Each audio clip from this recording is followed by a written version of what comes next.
రామాపురం అనే చిన్న గ్రామం ఉండేది. ఆ గ్రామంలో నాగయ్య అనే కష్టపడే రైతు ఉండేవాడు. అతనికి భార్య లలిత మరియు 8 ఏళ్ల కొడుకు బంటి ఉన్నారు. నాగయ్య ప్రతిరోజూ సూర్యోదయం కంటే ముందే లేచి పొలానికి వెళ్లి తన పంటలను పిల్లలల్లా చూసుకునేవాడు. ఒక సంవత్సరం వర్షాలు సరిగ్గా పడలేదు. ఎండ ఎక్కువగా ఉండటంతో నేల చిట్లిపోయింది. పంట మొక్కలు వాడిపోతూ కనిపించాయి. నాగయ్య గుండె బరువెక్కింది. ఇలా అయితే ఈ ఏడాది పంట చేతికి రాకపోవచ్చు అని లలిత బాధగా చెప్పింది. నాగయ్య అయినా ఆశ వదలలేదు. రోజూ పొలానికి వెళ్లి నేలను తడిపే ప్రయత్నం చేశాడు. కానీ బావిలో నీరు కూడా తగ్గిపోయింది. అప్పులు గుర్తుకు వచ్చి అతనికి నిద్ర పట్టలేదు. అయినా పిల్లల ముందు నవ్వుతూ ఉండేవాడు. ఒక రోజు బంటి స్కూల్ నుండి వచ్చి ఉత్సాహంగా అన్నాడు, నాన్నా, మా టీచర్ నీటి సంరక్షణ గురించి చెప్పారు. వర్షపు నీటిని నిల్వ చేస్తే పంటలకు చాలా ఉపయోగం అంట. నాగయ్య ఆసక్తిగా అడిగాడు. అదెలా నాన్నా? చిన్న చెరువు తవ్వితే వర్షపు నీరు అందులో నిల్వ అవుతుంది. అలాగే డ్రిప్ ఇరిగేషన్ వాడితే తక్కువ నీటితో ఎక్కువ పంట పెరుగుతుంది. నాగయ్య కళ్ళలో ఆశ మెరుస్తూ కనిపించింది. అతను వెంటనే గ్రామ పెద్దల దగ్గరకు వెళ్ళాడు. మన గ్రామం కోసం ఒక పని చేద్దాం. చెరువు తవ్వుదాం.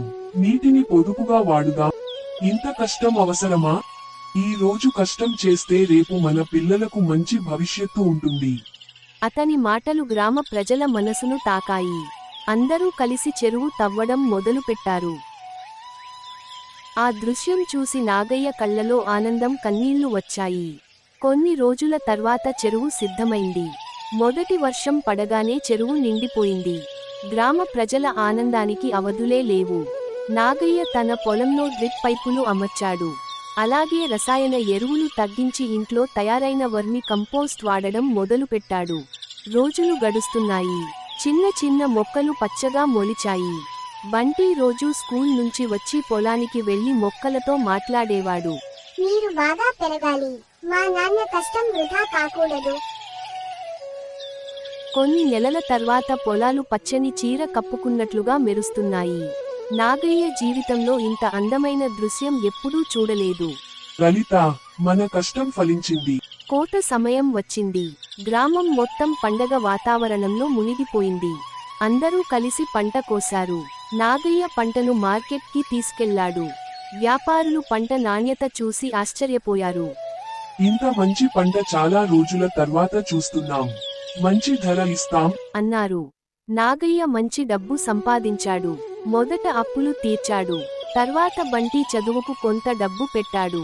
గ్రామ ప్రజలు నాగయ్యను గౌరవంగా పిలిచారు. నువ్వు మాకు దారి చూపించావు. ఇది నా విజయం కాదు, మనందరి ఐక్యత విజయం. ఆ రోజు రాత్రి నాగయ్య తన కుటుంబంతో కలిసి నక్షత్రాలను చూస్తూ కూర్చున్నాడు. నాన్న, నేను పెద్దయ్యాక ఏమవ్వాలి? నువ్వు రైతైనా, డాక్టర్ అయినా, ఇంజనీర్ అయినా, ఏ పని చేసినా కష్టపడి నిజాయితీగా చేయాలి. అదే అసలైన విజయం.